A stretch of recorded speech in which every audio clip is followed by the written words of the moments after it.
ওমরপুরে পুকুরপাড় থেকে অজ্ঞাত যুবকের দেহ উদ্ধার, এলাকায় চাঞ্চল্য। রঘুনাথগঞ্জ থানার অন্তর্গত ওমরপুর মুরারই রাজ্য সড়কের পাশে জরুর গ্রাম সংলগ্ন এলাকায় এক অজ্ঞাত পরিচয় যুবকের মৃতদেহ উদ্ধারকে কেন্দ্র করে ব্যাপক চাঞ্চল্য ছড়িয়েছে। রবিবার সকালে স্থানীয় বাসিন্দারা প্রথমে পুকুরপাড়ে দেহটি পড়ে থাকতে দেখে আতঙ্কিত হয়ে পড়েন। এরপর খবর দেওয়া হয় রঘুনাথগঞ্জ থানায়। মুহূর্তের মধ্যে বিশাল পুলিশ বাহিনী ঘটনাস্থলে পৌঁছে দেহ উদ্ধার করে। প্রাথমিকভাবে মৃত দেহটি পুকুর পাড়ে ফেলে রাখা হয়েছিল বলে মনে করা হচ্ছে, তবে যুবকের পরিচয় এখনো পর্যন্ত জানা যায়নি। ঘটনাস্থল ঘিরে কৌতূহলী ভিড় জমে যায়। প্রাথমিক তদন্তে পুলিশ ঘটনার প্রকৃত কারণ নিয়ে কোনো মন্তব্য না করলেও খুন নাকি অন্য কোনো কারণে মৃত্যু তা খতিয়ে দেখা হচ্ছে।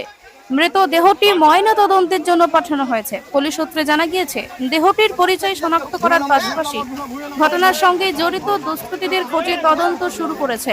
ঘটনার পর গোটা এলাকায় ব্যাপক উত্তেজনা ছড়িয়ে পড়ে। মৃত্যুর রহস্য ঘনীভূত হয়েই রয়েছে।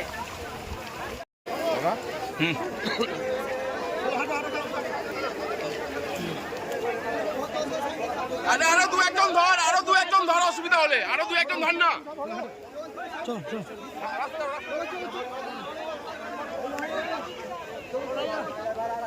আরে অসুবিধা হলে আরো দু একজন ধরো না।